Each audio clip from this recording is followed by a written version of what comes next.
Entonces, claro, yo sé que en estos días el tema de la crisis, eh, pues en términos de salud, pues al final estamos contaminados y bombardeados de información. Yo diría más bien la crisis como punto de inflexión.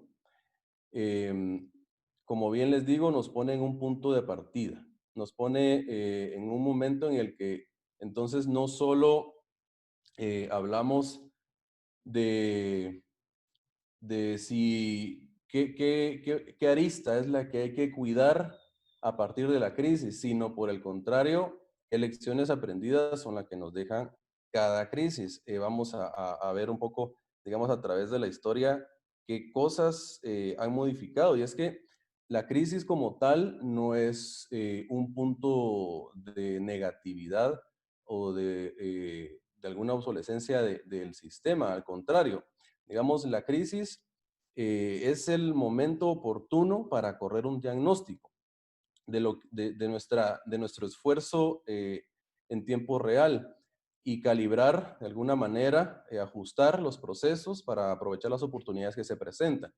Para los que son más del tema de estándares, esto es un poco lo que nos presenta la ISO 22301, que habla sobre la continuidad del negocio por medio de una crisis. O sea, esa es una certificación, es un estándar que puede ser evaluado por un tercero, puede ser certificado, lo que significa que de alguna manera, si cumplimos una serie de premisas, nosotros podríamos estar o saber en qué capacidad está nuestra empresa o nuestro rol de negocio para continuar su operación posterior a una crisis. Entonces, aquí yo hago tres preguntas eh, como para poner una especie de marco teórico, y es que ¿es sostenible mi rol de negocio? Eh, Obviamente hablando del tema del momento en que estamos pasando por la crisis. ¿Es sostenible el rol de negocio de mis clientes? Y si es sostenible también el contexto donde se desenvuelve mi actividad económica. Y es que más allá de la operación interna, lo que tenemos que empezar a entender es que nos debemos, somos una línea entre miles de líneas dentro de un sistema económico. Así como nuestro servicio o producto llega a un usuario, nosotros nos debemos a otros servicios y productos que nos permiten desarrollar nuestro rol. Entonces, más allá de que si es sostenible solo lo que yo hago, entiendo cuál es el rol de la persona a la que me debo eh, y entiendo si existe sostenibilidad también en su actividad económica en el punto de crisis. Y luego el contexto como, digamos, a nivel un poquito más macro, si entendemos la información, si lo que está afectando a nuestro campo de acción realmente lo teníamos de alguna manera previsto, calculado. Entonces, de las crisis definitivamente hay muchas lecciones que el ser humano ha aprendido totalmente eh, y que vale la pena pues evaluar algunas pocas. Aquí yo les coloqué que a partir de la fiebre española después de la Segunda Guerra, claro, hubo una normativa para la regularización de la conducta comercial, cómo se trasladaban algunos productos, qué sellos de garantía, de seguridad, de higiene se iban a dar, ¿verdad? Entonces, claro, surgen normativas a partir de las crisis. Luego, otro ensanchamiento de Barcelona, que seguramente algunos conocen perfectamente el tema, ya luego de varias epidemias y de tema de pestes, pues claro, en una expansión poblacional, ya con el problema de la densificación encima, era importante tener una planificación de cómo se iba a ensanchar. Y aquí empieza ya temas de eh, digamos, del cuidado de la persona en sí, ¿verdad? Más allá de la densificación y el estilo de vida de un pequeño espacio y pocos metros cuadrados para cada persona que habitaba en el área, pues entonces ya tenemos ciertas premisas de diseño estéticas, de ventilación, de iluminación natural, de dejar áreas permeables, de vegetación, etcétera, ¿verdad? Entonces, esto representa mejoras en calidad de vida, salud y estética. Todo esto es circunstancia de otra crisis, ¿verdad? Crisis también un poco del estilo de lo que estamos pasando ahora. Y luego, en el tema ya propiamente de la iluminación, claro, surge una normativa orgánica sobre la fabricación, operación y manejo de las luminarias. ¿Por qué? Claro que en este tema tal vez no se debe mucho al tema, a las crisis de salud, pero sí la salud como consecuencia de la fabricación propia de las luminarias. O sea, ¿por qué entonces se deja de fabricar con cierto químico, cierto tipo de luminaria? Porque la prueba, porque existen pruebas de circunstancias y consecuencias en la salud de las personas. Entonces, claro, se tiene que normar de una forma orgánica. ¿Por qué? ¿Cuánto tiempo representa el uso de la actividad de iluminación artificial, por ejemplo, en la historia del ser humano? Pues tal vez los últimos 100 años, ¿verdad? De tantos miles de años en que el ser humano, en los cuales el ser humano ha, eh, digamos, realizado actividades sociales económicas eh, en otras circunstancias. Entonces, claro, de alguna forma entendemos que el desarrollo de la tecnología en términos de iluminación, pues sigue ciertas premisas investigativas que van evolucionando. No está todo dicho ni escrito en piedra. Pero, pues claro, una cosa es entender el pasado, otra cosa es seguir las prácticas del pasado, encasillarse y no soltarlo, ¿verdad? Por eso coloco siempre esta frase que me gusta mucho porque si bien es cierto, hay que entender el pasado para no cometer los mismos errores, como bien escuchamos en muchos lados, pues tampoco es un tema que se enseñe de igual forma para actuar de la misma manera. Eso, pues, eso ya queda en la obsolescencia total, ¿verdad? Ya hoy por hoy, y algo que vamos a ver más adelante, es se educa de manera de que, pues, no se memorice todo lo que ya pasó, sino por el contrario, se educa para que la persona innove y entonces utiliza y almacena toda la información del pasado para que ciertas premisas automaticen muchos de los procesos. Eso es lo que busca la sostenibilidad. Bueno, esto también, hablando un poco de las dinámicas sociales a consecuencia de las crisis.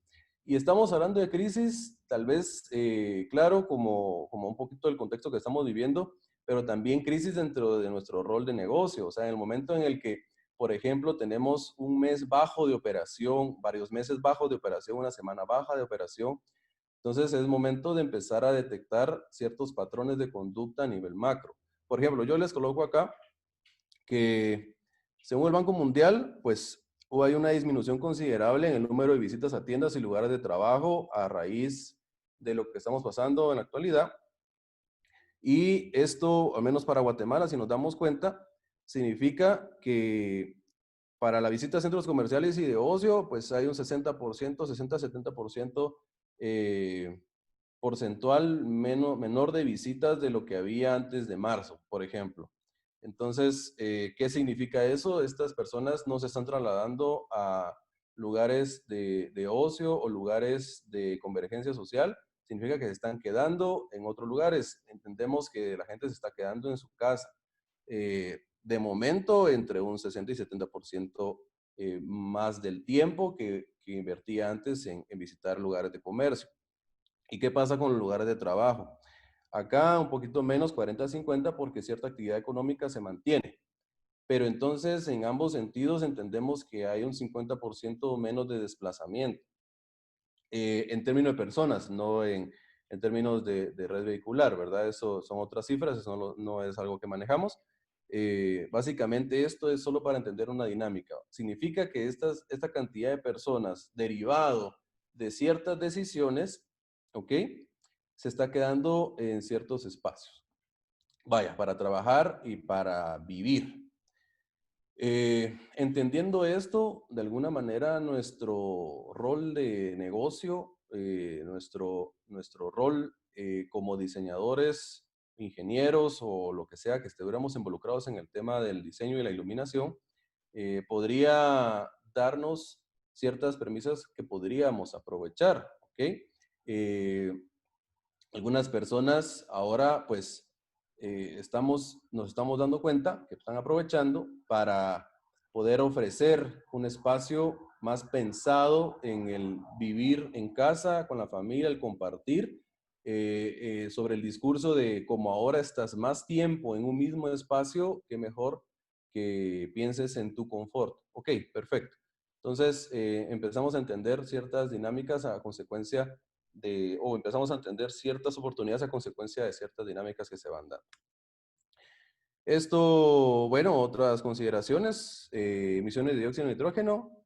Guatemala de por sí, o sea, ya hace algunos días tuvimos a bien la charla del arquitecto Liguria, donde nos mostraba que hay medidores en algunas zonas de la ciudad capital que miden esos, digamos, el control de calidad de aire.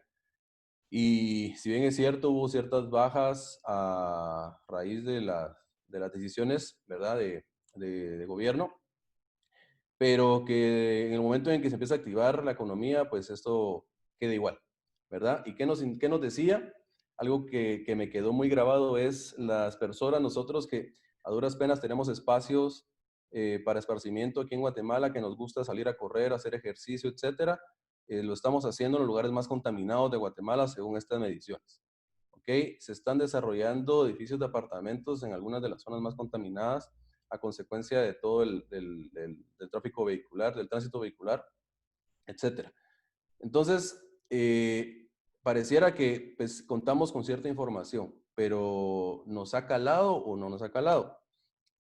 Aquí, esta es la última gráfica que les quiero mostrar, el último cuadro que les quiero mostrar, como estos efectos macros de acción y reacción, en donde vemos que por las políticas económicas de Guatemala, esto ya es otro tema, ¿verdad? El impacto que vamos a tener por cuando dicen de los países desarrollados tosen, ¿cómo reaccionamos nosotros? Bueno, pues Guatemala es de los menos afectados, ¿verdad? Por cierta política conservadora que tiene sobre su emisión de moneda, cosa que en estas últimas 2 semanas, pues ya vimos otro tipo de fenómenos que seguramente, pues suponen, ¿verdad? Varios analistas que sí nos puede llegar a afectar en ese sentido en los próximos meses. Pero bueno, según esta proyección del Banco Mundial, esto fue definitivamente antes de esas decisiones de préstamos que hizo el gobierno, pues aquí nos reflejaba que la actividad iba a ser poco el impacto para Guatemala. ¿Ok? Y que después de esto, pues para el otro año se proyectaba un crecimiento del 4.4 del PIB.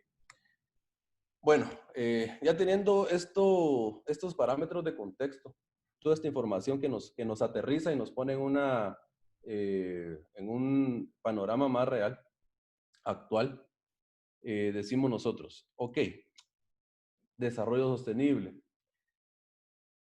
Yendo más allá de la propia práctica de si la construcción sostenible, el diseño sostenible, o sea, realmente nuestro sistema de operación económica o nuestro sistema de interrelación social, nuestro sistema de generación de espacios y de diseño es sostenible dentro de los parámetros o dentro de las premisas que el desarrollo de sostenible nos presenta, pues veamos. El desarrollo sostenible es aquel que puede mantenerse por sí mismo, sea la operación que sea, sin que se vean afectados los recursos del planeta, nuestro entorno. Y aquí hay algo para resaltar. El ideal sería llegar a un sistema autónomo que no tenga ninguna intervención, o sea, de alguna manera una inteligencia que fuera posible, que fuera capaz de ser totalmente autónomo y que no tenga intervención de ningún tipo de operación externa. Vaya, o sea, eso ya nos lo pone un poco más encasillado y puntual. La sostenibilidad realmente es una tendencia o más pareciera como un discurso de exclusividad. Y aquí es tal vez un poco lo que diría yo nos pone a pensar y es como un jalón de orejas también, porque cuán exclusivo o cuán selectivo hemos vuelto el rol del diseño, ¿verdad? Para, como quien dice, quienes tienen acceso a diseño y quienes no tienen acceso a diseño, quienes tienen acceso a, a toda esta serie de elementos tangibles, sea ciertos materiales, ciertos acabados, ciertos sistemas constructivos, ciertas luminarias, ciertos escenarios de iluminación, los lugares de trabajo en donde yo puedo, digamos, parametrizar eh, la gestión del recurso natural, la gestión del recurso energético. O sea, ¿es algo que hemos convertido en integral o lo hemos transformado en algo mucho más exclusivo, mucho más de cierto sector, de ciertas personajes que tienen alguna capacidad específica? Eh, Acá nos presenta este cuadro, es de la revista de Chile, de arquitectura, una arquitectura chilena, en donde de alguna manera pues estos números nos arrojan un poco la tendencia hacia el año 2019 de cuántos edificios están registrados y cuántos certificados, al menos en el tema del LEED, ¿verdad?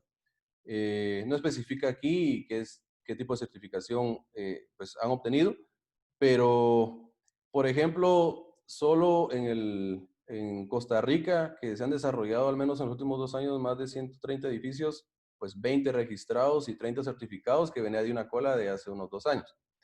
Eh, ya nos ponen un panorama. Y Guatemala, no digamos, ¿verdad? Que tiene 5 registrados y 2 certificados para el año 2019. O sea, ¿qué nos dice esto? Pareciera como que no llama la atención o, no, o tal vez no tengo los recursos, los insumos, las herramientas para poder yo transformarme o migrar a este tipo de, de tendencia de sostenibilidad, porque de alguna manera se ha vuelto una situación un poco exclusiva.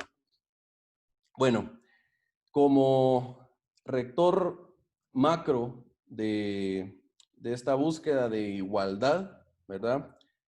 Para bien o para mal, la Organización de Naciones Unidas, digo para bien o para mal porque pues eh, cada uno tendrá su propia opinión sobre la ONU, pero pues están esos objetivos de desarrollo sostenible en los cuales trata de ser inclusivo y de llegar de alguna manera a todos los sectores sociales y económicos.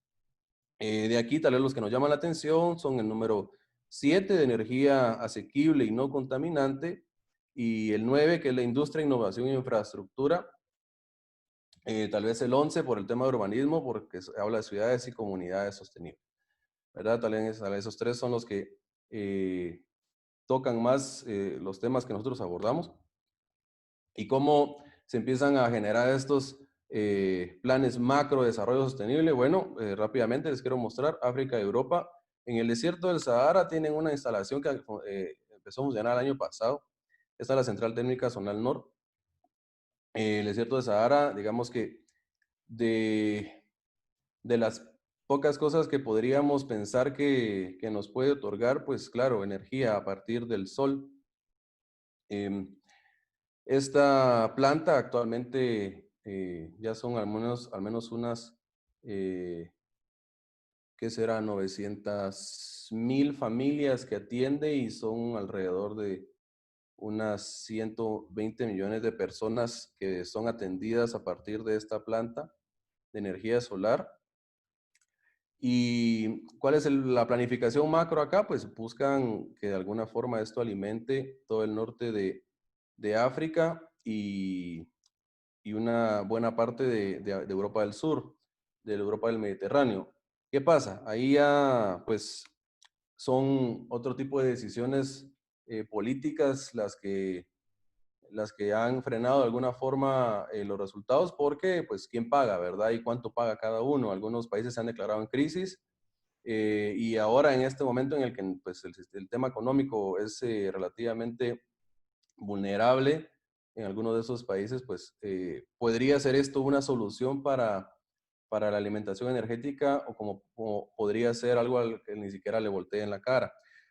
Los objetivos de los planes de sostenibilidad en términos de iluminación, valor versus precio. Aquí toco esto porque en el ejercicio algo que hemos identificado entre los colegas y en las comunicaciones que hemos tenido con personas de otras asociaciones de otros países, es que finalmente, por ejemplo, hoy que muchos hablan de satisfacer las necesidades básicas, podría pensar uno que efectivamente, claro, la alimentación, el vestido y el techo, la vivienda, ¿verdad? Son necesidades básicas, pero de alguna manera en el tema de salud, en términos de confort, la parte psicológica del día a día de la persona, el entorno en el que vive, las condiciones en las que vive, eh, está en un lugar donde hay un acceso de iluminación natural, donde hay acceso de energía,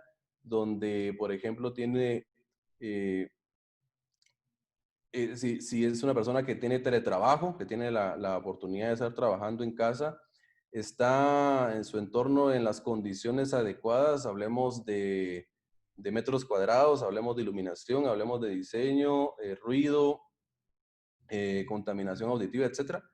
O sea, esa parte pareciera que pierde relevancia y entonces el valor real de esas premisas disminuye.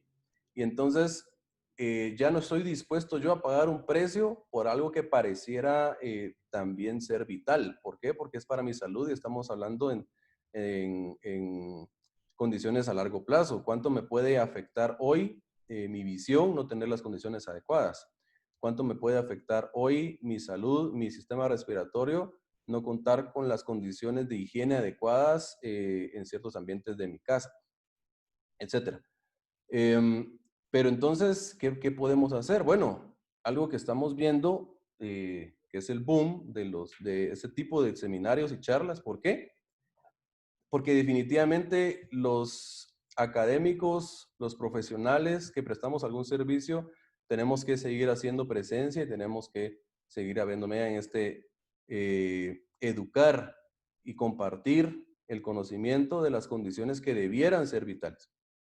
Aquí, en términos de sostenibilidad, el discurso es importante, el discurso académico es importante. Y por eso es que el esfuerzo de asociaciones como la AGI tiene este enfoque. Aquí es desinteresadamente compartir información, ¿verdad? Porque necesitamos dar a entender propiamente que las condiciones del entorno en las que estamos viviendo son ahora pues relativamente importantes. Aquí yo les quería agregar esta gráfica porque yo no sé, me imagino que la mayoría conocemos el efecto, el Dunning-Kruger. Este efecto es sobre, digamos, de cuando nosotros ignoramos algún tema, cuando apenas lo empezamos a conocer.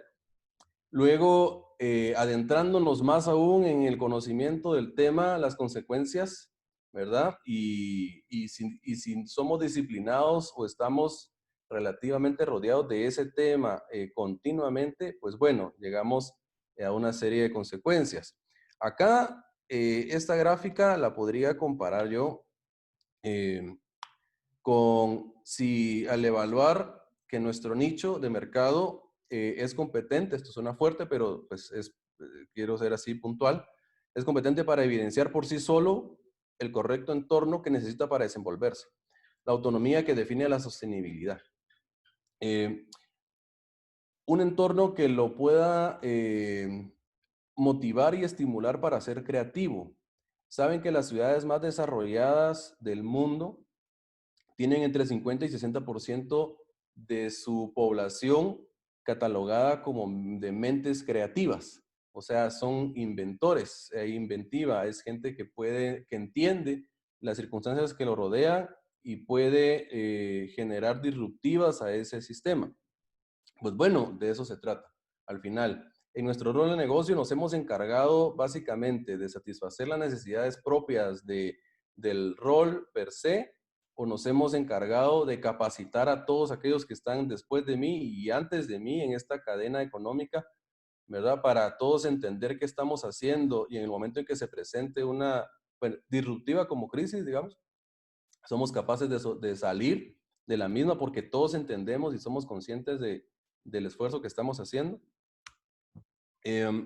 Bueno, y luego ya para aterrizar en términos de iluminación, en los proyectos de la arquitectura sostenible, tenemos que entender que esto, pues seguramente ya muchos lo conocen, son tres pilares fundamentales: el ambiental, el económico y social. Entonces, quiero ir rápidamente con estos tres pilares, ambiental, económico y social, y evaluar un poco, ¿verdad? Para poner a debate después cómo estamos en estos tres pilares, cómo nos estamos desenvolviendo actualmente. Ambientalmente sostenible tiene que hacer un uso eficiente de los recursos naturales. Esto es básicamente el entorno. Socialmente sostenible, aquí lo que importa son las personas y sus condiciones laborales, desarrollo personal, salud. Aquí estamos hablando del usuario. Y económicamente sostenible, aquí pues un uso razonable de todos los elementos que forman parte del proyecto. Y el uso razonable, ya hoy por hoy, tiene que ver con la innovación en la tecnología. ¿Asociada a qué? A cómo estamos controlando y gestionando los recursos durante el tiempo de vida del proyecto, díganse en su operación y los sistemas de mantenimiento de los cuales podemos hacer uso, eh, pero dentro de un control real de cómo está operando el edificio en cuanto a cómo está consumiendo la energía. Eh, entonces, hablando del entorno sostenible, ¿verdad? Que es el ambiental, nosotros vemos noticias ya ahora como que todo se tiene que reinventar de alguna forma. En este sentido, seguimos hablando de un tema macro de sostenibilidad. Cómo somos nosotros personajes y partícipes de este sistema macro de sostenibilidad. Aquí en el sistema macro, pues, como les comenté, tuvimos a bien hace unos días tener la charla del arquitecto Liguria, eh, que yo no sé si está grabada, pero que les recomiendo mucho que puedan ahondar en esa conversación que se tuvo con el arquitecto. Él hablaba de las Smart Cities o ciudades inteligentes. Aquí solo puntualmente yo coloco por qué. ¿Por qué tenemos que hablar de Smart Cities como entorno sostenible? ¿Por qué? Porque la tendencia nos indica que un 70% de la población vivirá en ciudades. Así es, esa es la tendencia. ¿Para qué? El objetivo de esto es construir ciudades con valores añadidos. Inclusión, todos los ciudadanos en la vía pública. Transparencia, que todas las operaciones públicas o todas las operaciones de quienes gestionan sean accesibles y públicos, ¿verdad? Todos tengamos acceso a cómo opera y cómo se toman las decisiones y cómo se administra. Mejora la distribución de recursos a través de sistemas de ahorro energético, alumbrado y agua. Y la clusterización, que es fomentar la especialización de una ciudad en algún aspecto concreto. Esto, pues, de alguna forma son las vocaciones, según el grado de productividad de la tierra, la vocación que pueda tener esto. En términos de iluminación, ¿qué tenemos que entender acá? Hay una dinámica urbana de ciudad de la que somos partícipes. O sea, la ciudad se puede usar sí o sí. Esta se reconoce, ¿verdad? De día y de noche, en un escenario diurno y un escenario nocturno. Esta se puede recorrer, se puede visitar, digamos, puede ser fuente de turismo si es una ciudad que es inclusiva a partir de los escenarios que generamos en términos lumínicos. Y luego, pues, transparencia y mejora la distribución de los recursos. Pareciera que esto va más ligado al tema político, ¿verdad? Más adelante vamos a ver que definitivamente el Estado tiene un rol importante aquí. Las decisiones de quienes gestionan tienen un rol importante acá. Todo esto debiera ser, cuando hablamos de Smart Cities y de los planes de ciudad, todo esto, digamos, no puede ser decisiones que se tomen puramente políticas, ni puramente ingenieriles, ni puramente arquitectónicas, ni diseño. O sea, tiene que ser multidisciplinario. Tiene que haber, la parte legal tiene que estar cubierta, y también tiene que haber un responsable de solución de conflictos, porque muchos de los planes no se llevan a cabo porque no se sabe vender la idea a la ciudadanía, al pueblo, no se sabe compartir. Y mientras se pueda malinterpretar, mientras se pueda sentir el riesgo de que mis condiciones van a ser vulnerables o me siento vulnerable, pues los planes no se llevan a cabo, ¿verdad? Hoy por hoy, pues con la asociación se han elaborado algunos planes para generar algunos concursos con el objetivo de ir generando ciudades más inclusivas, ¿verdad? Pero tal vez es esa parte multidisciplinaria la que ha hecho falta para que se puedan poner en marcha muchos de los planes. Luego, ¿y esto por qué? Porque o tenemos a consecuencia de una mala planificación una ciudad segregada o una ciudad integrada. Esa es una foto real. Esto es en Colombia, en Bogotá, si no estoy mal. Entonces, claro, pero esto no es un tema de división de clases, al contrario, es un tema de, estamos planificando realmente para la gente, para la ciudad, para su accesibilidad. Em, Aquí, digamos, en el tema más urbano, el, en París se hicieron todos estos trazos, París en común, es una ciudad funcional, ¿verdad? Diseñada para vehículos o una ciudad diseñada para personas.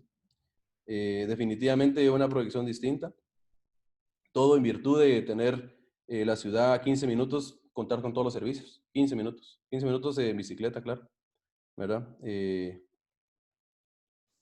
Cómo estaba, o sea, a partir de una evaluación de mi ciudad, eh, podía yo, por ejemplo, encontrar varias vocaciones dentro de una zona de impacto, un radio de impacto, o definitivamente todo en la forma como se distribuye la ciudad significa traslado.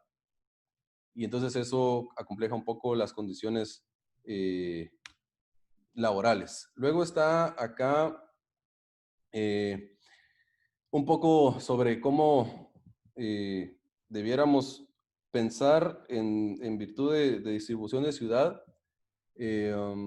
Todo converge en un mismo punto, todo se interrelaciona de alguna manera, o tenemos pequeños focos en los que se pueden desarrollar todas las actividades y se descentraliza de alguna manera esa zonificación. Aquí pues pone en debate lo que algunos urbanistas califican como hay que zonificar porque de alguna manera el uso adecuado de los recursos energéticos y de suelo se gestionan de mejor manera zonificando. Pues algunos urbanistas también piensan que esa zonificación no es eh, compatible con el tema de sostenibilidad, donde yo puedo desenvolverme en un radio no mayor de 15 minutos en un transporte que no emite contaminación, ¿verdad? Sino por el contrario, pues me puedo desenvolver plenamente.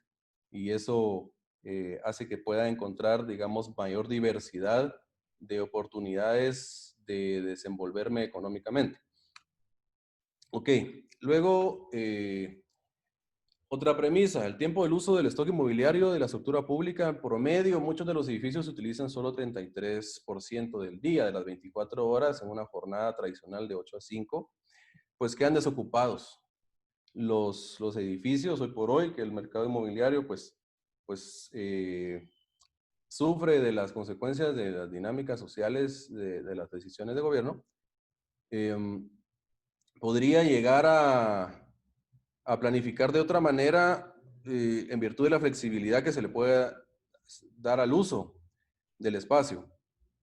¿Qué significa? ¿Qué tal si nuestros escenarios de diseño permiten que el edificio pueda ser utilizado de una forma durante la mañana y de otra forma durante la noche? No significa que sean dos dueños del espacio, sino que un mismo dueño puede de alguna forma arrendar o alquilar espacios por cierta cantidad de horas porque nuestros escenarios de diseño permiten ese uso flexible del edificio. ¿Y qué tal si, por ejemplo, en medio de una crisis, el edificio puede considerarse o se le puede considerar un cambio total o radical del uso para que albergue otro tipo de actividad? Pues en esa flexibilidad estamos nosotros inmersos. Es, digamos, capacidad nuestra, es responsabilidad nuestra poder generar ese tipo de propuesta. Los escenarios lumínicos y la posibilidad de independizar la operación de los mismos se convierte entonces en la clave para aumentar la productividad del inmueble. Claro, esas son ideas, ¿verdad? Esto es siempre, como les digo, para poner ideas sobre la mesa y poder debatir en torno a esto. De ahí, ¿qué nos decía Jane Jacobs? No hay ninguna lógica que pueda ser impuesta a la ciudad. La gente la hace. Y es a ella, no a los edificios, a las que hay que adaptar nuestros planes. Y como diría, como habría dicho Tucídides, 5 siglos antes de Cristo, la ciudad es la gente. Los planes que hacemos son para la gente, las dinámicas económicas para el desarrollo social sostenible son pensados y fundamentados en la actividad de la gente. Esto, bueno, y esta frase también es curiosa porque esto lo dijo Tucídides cuando estaban huyendo de Atenas, ¿verdad? Que le tuvieron que prender fuego a un montón de cosas porque había una peste en Atenas después de la guerra del Peloponeso, que entró por su puerto marítimo, ¿verdad? Esa peste. Entonces le prenden fuego a todos, salen corriendo y dicen, ¿qué va a ser de Atenas ahora? Y Tucídides dice, Atenas es la gente, o sea, la ciudad es la gente, donde se vaya la gente, ahí estará Atenas, ¿verdad? Luego, iluminación para el usuario, arquitectura sostenible. Quiero ir un poquito más rápido en este sentido. Esto ya es lo micro, ¿verdad? Nosotros como usuarios, nuestro día a día, nuestro desenvolvimiento. Claro está, de nuestra forma en la que nosotros obtenemos los recursos y los gestionamos, ¿ok? Somos conscientes de que en nuestra operación, en esta línea económica que les decía, utilizamos luminarias que han pasado por pruebas y que nos advierten y nos evidencian que la calidad tanto de la luminaria como objeto final de un proceso humano eh, fue concebida en un ambiente laboral con las condiciones mínimas de un espacio idóneo para desenvolver el trabajo. Eso por una parte. Luego la luminaria pues, nos concede las premisas mínimas para que nosotros, ya que entendemos que estamos hablando del entorno de la persona humana que está haciendo uso de la luminaria, pues nos concede esas premisas mínimas y son pues bien calificadas. Se han pasado un examen, han sido puestas a prueba o no, ¿verdad? O simplemente el ejercicio del diseño ha sido más una suerte de la casualidad y el resultado, eh, digamos, no mesurado y que va más detrás de un discurso económico.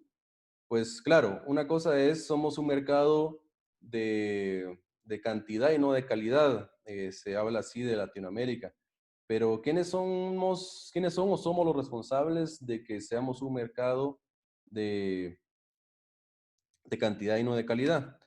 El diseño sostenible está súper arraigado con lo que es la permacultura.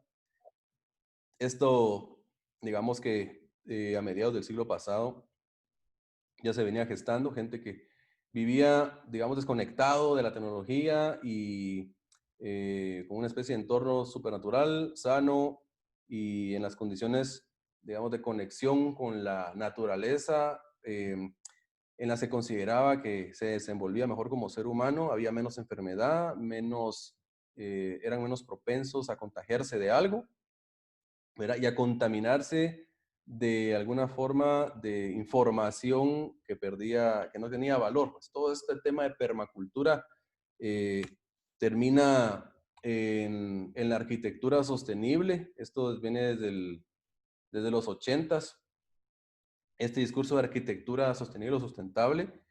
Y entonces ya se hace más tangible. ¿Por qué? Porque busca la naturalidad de los materiales, busca la naturalidad de la implementación en términos lumínicos de los ambientes. Entonces se habla de que es arquitectura, es un diseño de figura abierta, ¿ok? En donde no estamos alterando como tal las condiciones del material que estamos usando, sino exponemos su naturalidad, ¿verdad? Eh, Se vuelve de índole subjetiva porque totalmente responde a las necesidades de la persona, ya no a una tendencia de diseño, ya no a una forma externa más bien a una forma interna que va en torno al usuario, ¿verdad? O sea, es importante entonces el usuario, toma mayor relevancia, es más representativo. Claro, utilizamos la tecnología para que todos esos elementos naturales puedan ser implementados en el diseño de esta arquitectura que entonces ahora ya somos conscientes que va pensada en torno al ser humano que hace uso de ella. Les quiero presentar un par de imágenes. Esto es el aeropuerto de Múnich.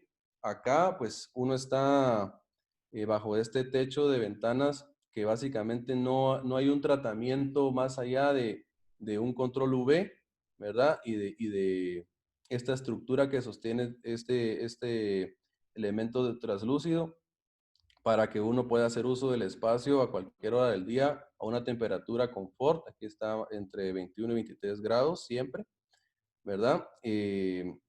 Relativamente en cualquier época del año.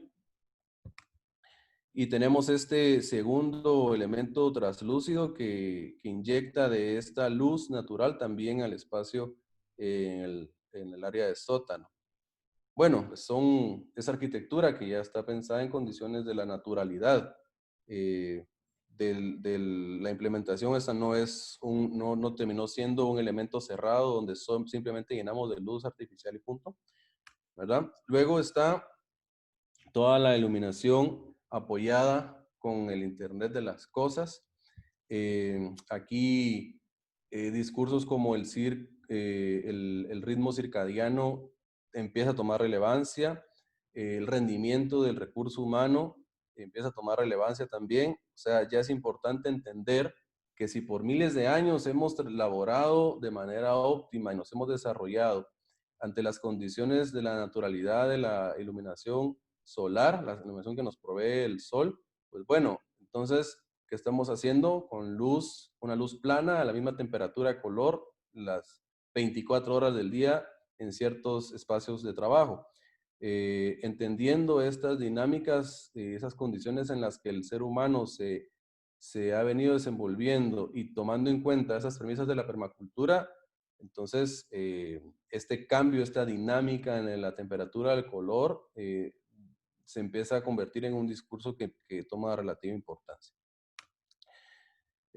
Como les decía, bueno, esto empieza en el 83 con el informe Brundtland, ahí es donde se empieza a hablar de diseño sustentable, pero aquí les quiero agregar un tema que es la economía naranja. O sea, la parte artística de nuestro rol de diseñadores como arquitectos e ingenieros, la parte artística implícita en nuestro trabajo económico, es aquella que forma parte de la economía naranja. Si bien, pues, no sé si todos eh, hemos visto este concepto, la economía naranja involucra todas las artes, el espectáculo, el canto, el arte, la pintura, etcétera.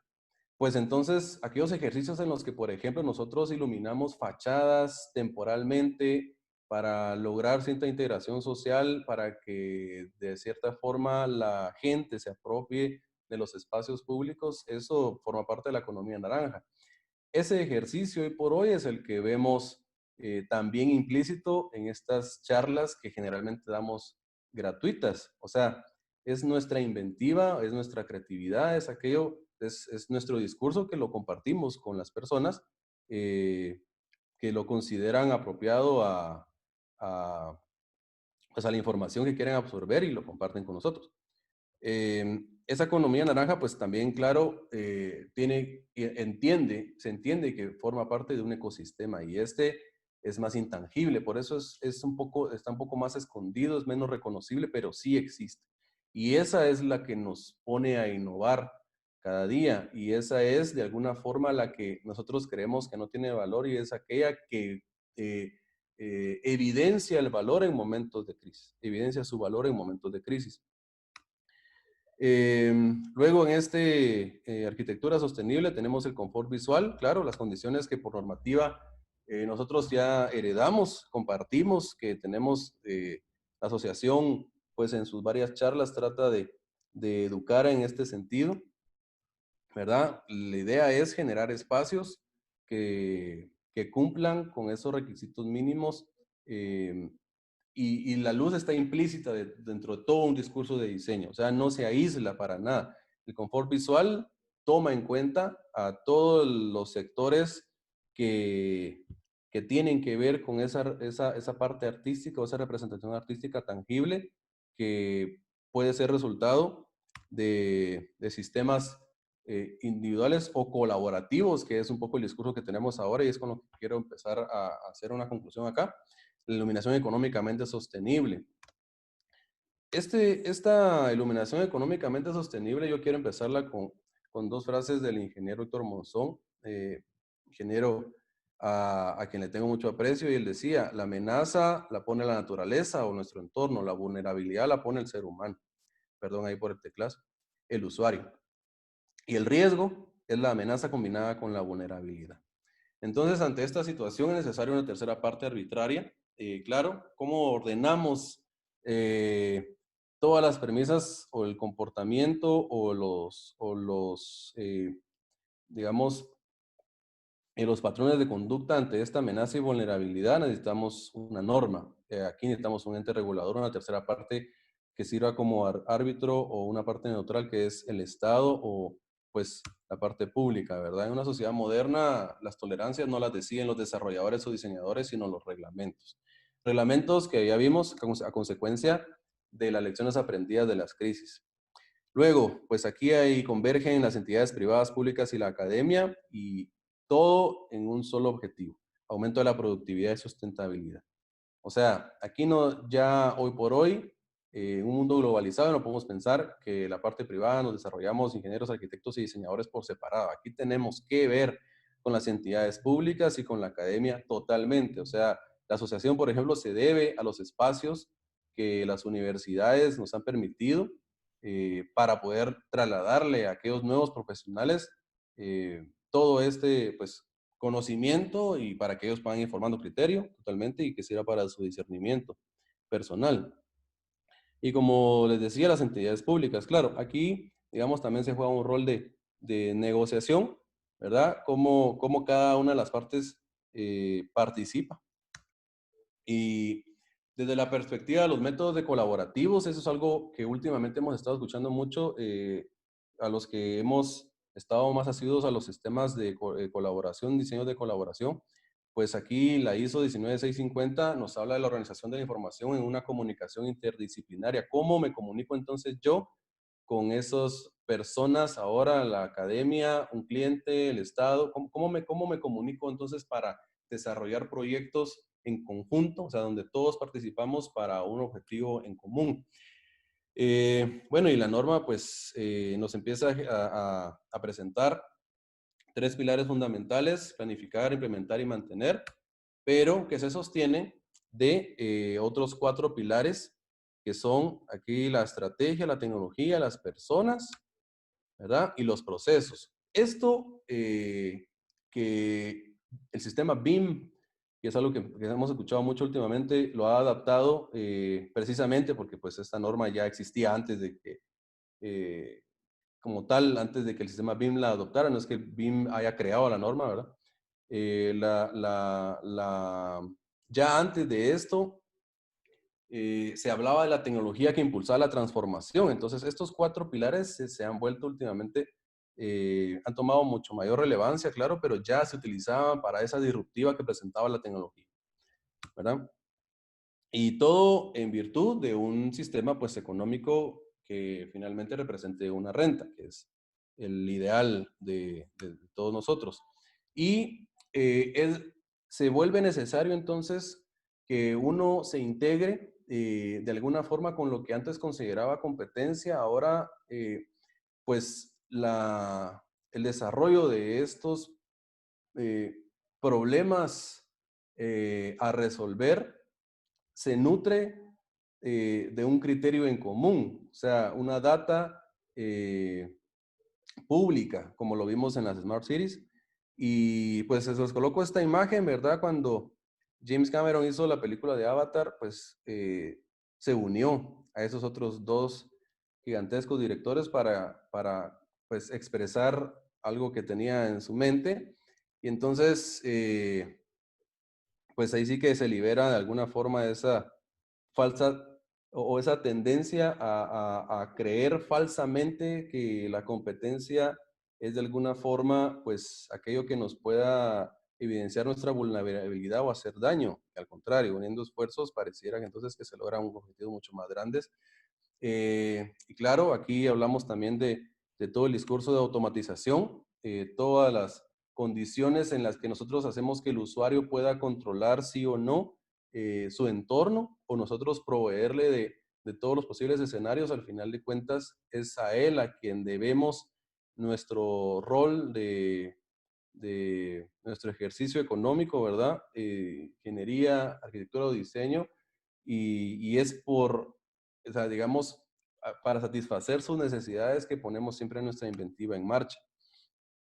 Y finalmente, pues ya para ir concluyendo, generar estos espacios que vayan pensados para el desenvolvimiento óptimo de la persona, ¿verdad? La persona que forma parte de una sociedad que se convierte en ciudad, y ciudad a la cual pues se debe todo el sistema que lo envuelve.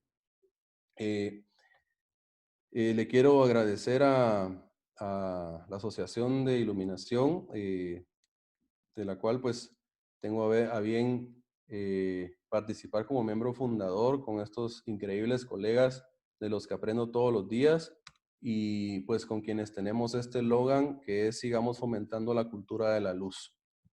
Eh, yo espero no haberlos aburrido con un montón de cosas. eh, Espero haber reunido, digamos, varias ideas para entender un poco sobre la realidad en la que nos encontramos actualmente, específicamente en el tema de sostenibilidad, entender que no se trata solamente de una certificación porque se cumplió con alguna forma de constructiva algunos materiales, sino que va más allá. Nos integra a todos como sociedad, algunos como los profesionales en disciplinas específicas, ¿verdad? Pero siempre como sociedad, porque formamos parte de ella, nos debemos a ella, y es por el desarrollo de la misma, pues que todos los días nos levantamos, ¿no? Y vamos a trabajar y esperamos pues ser mejores profesionales. Así que muchas gracias. Marisa, por favor. Muchísimas gracias, Omar. Abrimos el espacio para preguntas. Por favor, pues ahorita ya pueden utilizar la opción de levantar la mano de la aplicación Zoom, o bien pueden escribir en el chat y Omar les irá dando la palabra, activando sus micrófonos. Muchas gracias.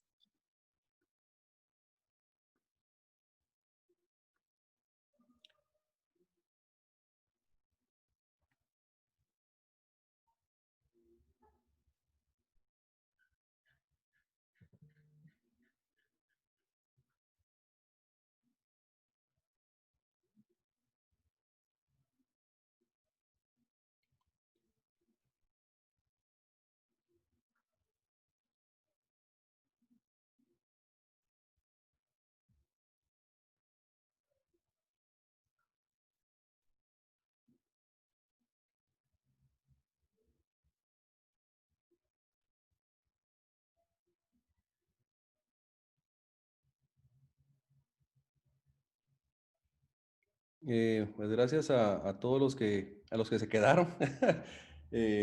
Gracias, somos que alrededor de pues, más de 50 personas. Buenísimo, gracias. Por ahí un colega Werner Palencia dice el SIM, el City Information Modeling, totalmente. Es la evolución del BIM. Al final de cuentas, sistematizar una ciudad requiere de estos primeros esfuerzos colaborativos, pues que comienzan con generar esas lecturas de información, ¿verdad? Esa lectura de información que van alimentando una social data para terminar con un modelo de información inclusivo de ciudad. O sea, qué mejor forma de entender a nuestra ciudad que involucrando una tecnología de información. Así entendemos, así podemos entender de mejor manera y como de forma más clara el comportamiento macro de ciudad. ¿verdad? De alguna forma, pues nosotros, nuestra visión el día a día podría estar un poco limitada, tal vez, ¿verdad? Lo digo, generalmente muchos entienden perfectamente su mercado, pero esta data va con un objetivo más inclusivo, ¿verdad? Para todos. Dice, ¿cómo visualiza el futuro de la construcción después de todo el tema actual del COVID? ¿Y qué tan fácil considera que puede ser para Guatemala? Eh, Ahora, digamos, esto de escenarios de futuros es un tema súper interesante, como estos tanques de pensamiento. Al final, el futuro lo creamos nosotros. Eso, o sea, no es algo que sucede de forma aislada, ¿verdad? Eso es, somos nosotros mismos los que vamos eh, generando esos, rompiendo ciertos paradigmas, ¿verdad? Y generando esos escenarios evolutivos. Por ejemplo, ¿qué diría yo? Inmediatamente después de que se liberen ciertas restricciones, yo impulsaría el turismo interno, pero a 150%. Eso es uno de los primeros pasos. ¿Por qué? Porque después de un confinamiento, ¿qué es lo primero que quisiéramos nosotros? Salir, llegar hasta el mar, sentir que experimentar esa libertad que es natural del ser humano como seres sociables que somos, pues esas libertades no somos, eh, digamos, entes de estar encerrados en un mismo espacio por muchos días, ¿verdad? Y lo hemos entendido perfectamente estas últimas semanas. O sea, nosotros somos los primeros que vamos a empezar a generar esas condiciones. Yo lo veo positivo en cuanto todos tengamos ese fin positivo, último y único, ¿verdad? Habrán otros temas que se tendrán que ir desarrollando un poco más paulatinos. Todo lo que es mercado de tierra o el mercado inmobiliario tendrá que ir a su ritmo. Últimamente se han escuchado algunas propuestas en las que pues se quiere apoyar a ciertos sectores económicos para que puedan finalmente, digamos, hacerse de un espacio, un activo inmobiliario. Habría que entender si verdaderamente esa es la solución, o sea, o vale la pena que se den otras dinámicas para que a consecuencia del mercado inmobiliario se pueda empezar mejor, ¿verdad? Que pueda tal vez esperar un poco, pero que pueda empezar con muchísimo mejor o pie derecho, ¿verdad? Que simplemente verlo finalmente como un tema de plata. O sea, si no es solamente es meter dinero y dar a la gente dinero para que compre, digamos, eso pareciera como que finalmente queremos eh, eh, obligar ciertas dinámicas, ¿verdad? Por un objetivo mucho más de lucro, pero bueno, al final pues eso también irá marchando a su ritmo. Dice, ahora que la mayoría de nosotros nos encontramos haciendo home office durante la presentación en la que tocó el tema del círculo circadiano, pude observar que los espacios tenían temperaturas de color distinto. Ah, vaya, totalmente. Aquí hay dos cosas, digamos, en esa imagen trataba de representar eh, que de alguna manera el espacio tiene que estar adaptado según el rol que se efectúe en el espacio.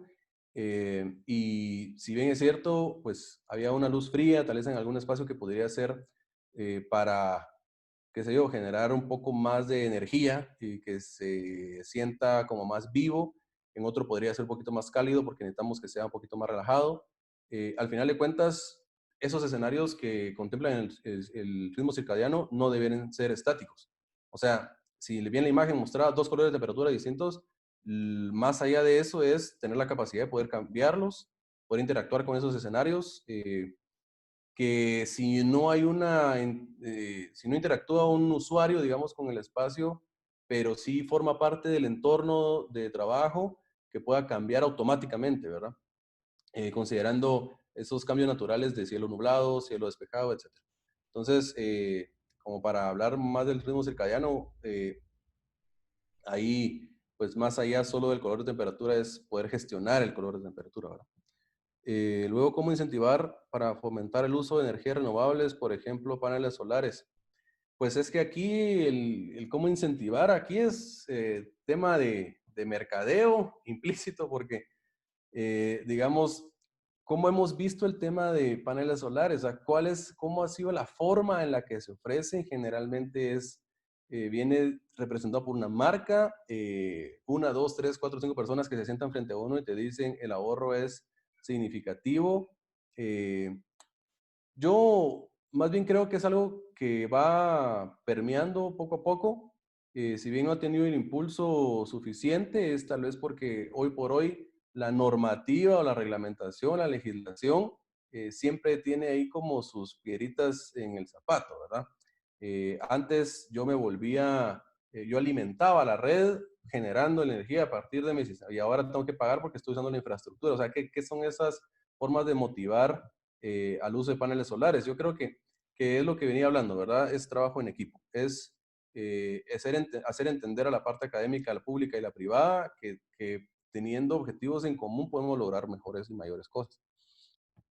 Eh, de ahí dice el proceso de certificación LEED está siendo considerado en los nuevos proyectos de edificios de inversión privada como corporativos Torre BBVA y Reforma de México y de inversión de gobierno.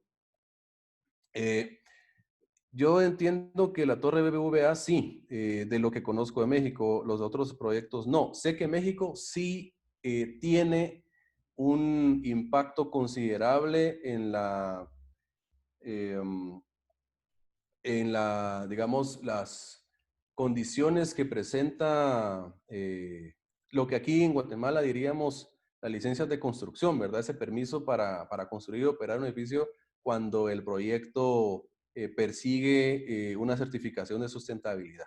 Sé que México sí es pionero en ese sentido. Hay una gran cantidad de proyectos en México que sí persiguen esa certificación, sobre todo para multinacionales, porque entendamos que cuando una multinacional de origen europeo o norteamericano quiere tener operaciones en un país como México, Centroamérica o Sudamérica, pues va a buscar lo que es común y lo que es para el entendido cultural, ¿verdad? De esa persona norteamericana es un edificio que pueda ser gestionado, que tenga controles y gestión del uso de su recurso energético. Creo que en ese sentido sí México nos lleva bastante adelanto, ¿verdad? En entender que generando las políticas que incentiven a desarrollo de proyectos sustentables, pues al final el bien es para, más allá del dueño del edificio, ¿verdad? El bien es para la sociedad. Luego, en medio de esta crisis, ¿cómo sugerís que se puede hacer para mercadear todo esto? ¿Cuál sería la ventana de oportunidad? Evidentemente pasa por el tema de la creatividad y la inventiva totalmente. Pero, por ejemplo, hoy por hoy, la energía eléctrica casi es un privilegio, más aún con la crisis. Entonces, ¿cómo consideras que podemos hacer llegar esto al usuario? Aquí, mira, sí, Werner, o sea, pareciera un ideal. Eh, yo creo que, como les mostraba la gráfica de Dunning y Kruger, esto tiene que ser, o sea, ¿cómo hacer entender a la persona dentro de una sociedad, a la sociedad misma, que esta es la forma de hacerlo? Lo tenés que hacer rodear de estas premisas. O sea, esto debería empezar por generarse a partir de políticas públicas. ¿Qué significa? O sea, alguien como la AGI, por ejemplo, eh, la comunicación con la parte pública es importantísima, porque la parte pública es la que gestiona sistemas o la que gestiona proyectos a nivel urbano, ciudad, etc. Estas condiciones, este entorno, debiera ser el que al momento que una persona nace, es un niño, se desenvuelve, sale a jugar al patio, él entiende y reconoce ese entorno como su entorno natural, como el real, como, sí, o sea, yo ya entiendo que hay una iluminación de noche en el parque para que yo pueda hacer uso del parque, ¿verdad? Yo ya entiendo que en la casa tenemos un cambio de control de temperatura y de mirización o algún sensor de presencia porque es vital que la lámpara se apague cuando no estoy haciendo uso del espacio. Eh, Esto igual en los colegios, así como deberá ser, digamos, el uso energético en los salones de clase, en los patios de juego, etcétera, instituciones públicas. O sea, esto debiera ser la naturalidad de tu entorno. En eso se debiera convertir. ¿Por qué? Porque entonces vos no tenés que estar presionando para meter esta información que es de vital importancia como un extra, como una cosa apartada, como que, bueno, es que vos que naciste en tal posición y en tal parte, no tenés acceso a esto.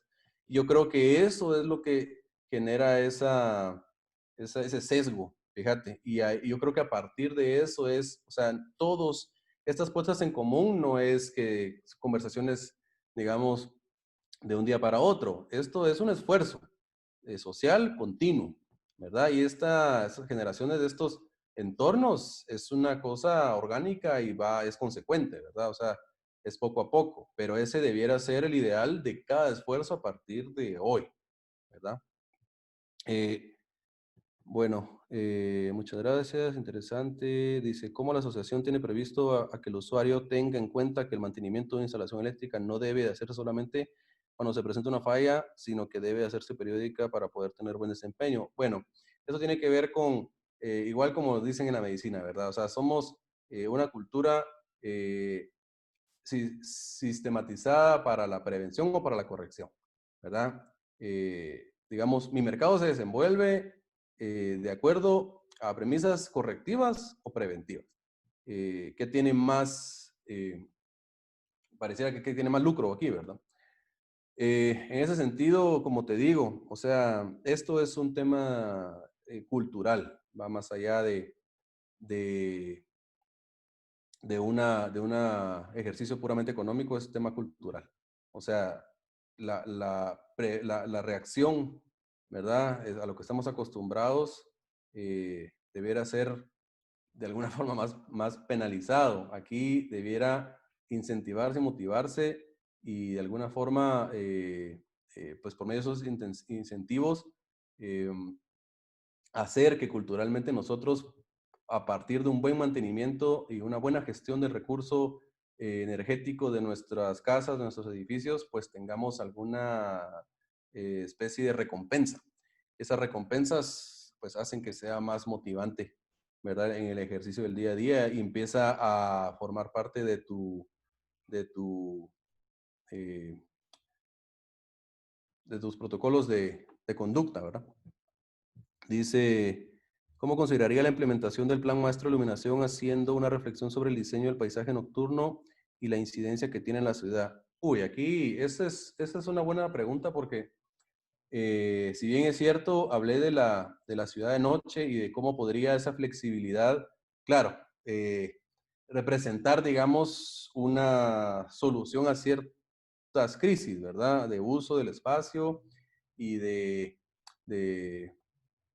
de renta del espacio, también es cierto que una mala gestión, ¿verdad? Una contaminación visual eh, por el exagerado uso o el poco control, por ejemplo, de las luminancias hacia la parte urbana, también puede ser el inicio de muchos problemas, eh, digamos, colaterales, ¿verdad? Entonces, sí creo que, como bien lo mencioné, la normativa debe ser la llave, la forma de cómo generar estos esfuerzos. Es importantísimo que se profundice, estudie, y una palabra que no me gusta que es tropicalizar, pero que se adecue a las condiciones locales. Es importantísimo. La normativa por sobre cualquier otra cosa. O sea, aquí no son decisiones subjetivas. Hay una normativa, una puesta en común.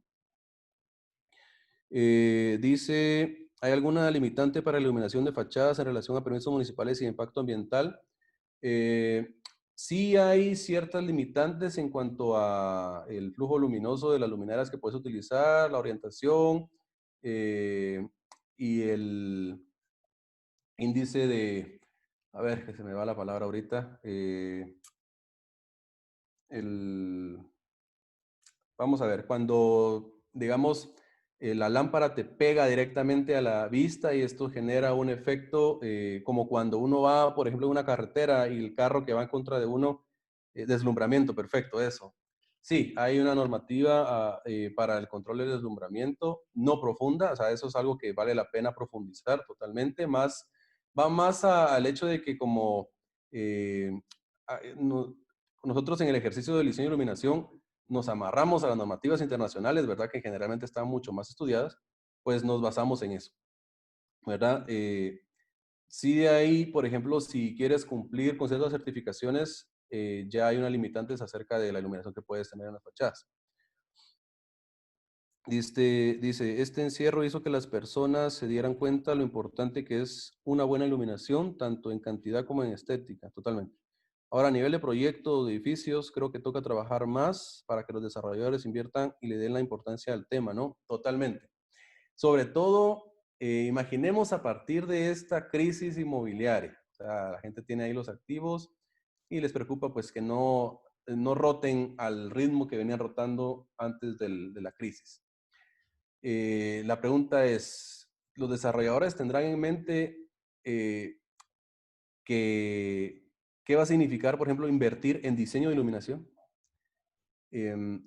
Estoy seguro que el desarrollador con visión va a entender que precisamente es ahora que la gente entiende, ¿verdad? Lo que es estar encerrado, lo que es tener un espacio home office mal diseñado, mal adecuado, mal implementado. Y eso ahora sí va a ser premisa en la búsqueda de un espacio inmobiliario. Entonces, el desarrollador que entiende esa dinámica macro de lo que está sucediendo, va a tomar en cuenta el diseño de iluminación como una de las premisas y valores agregados al momento de concebir sus espacios, desarrollar sus proyectos, porque va a entender que ahora sí va a ser una parte fundamental en la decisión de compra del usuario. Sí, cabal, el UGR, totalmente el momento se me había ido por un momento ese término. Bueno, no sé si hay algún otro comentario, si no, pues creo que nos pasamos del tiempo. Ya son las 7:20. Bueno, igual, no sé si alguien más pues quiere compartir algo o comentarlo. Si no, pues yo totalmente agradecido con todas las personas que se han quedado hasta este momento, ¿verdad? Muchas gracias, Raúl. Muchas gracias a todos.